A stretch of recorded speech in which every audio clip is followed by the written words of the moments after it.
cellphone ko. Ano si Omar ko?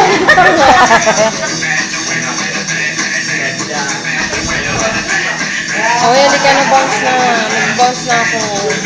Darating si kuya eh. May pasok na sa bukas. Baka hindi ka. Eh, may pasok bukas. Pero siyempre, gusto ko naman makatempos sa lubo ko. Kaya pala excited. At saka sir, pwede ka na ako ng ate. Hindi ba ilang araw ako? Ilang linggo ako tatlong araw sa bahay? Dalawa, di ba? Tatlong araw ako. Dalawang linggo ako, tatlong araw na naka-leave, di ba? Tapos lagi tayong lumalabas. Hindi ako nag-stay na bahay. Umuwi ako umaga na. Kanina niya lang nalaman na naka-leave pala ako ng ganun.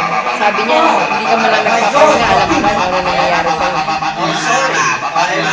Anong oras ako nagpaalam sa akin, lalabas ako, 1:45 na yun. Paglabas ko pa, nakabihis na ako.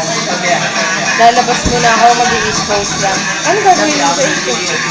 Anong oras na? Kasi ano daw eh, or ba ekles?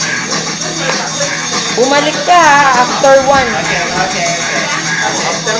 Tangin na, after 1, 1:30 na. Yun na ka.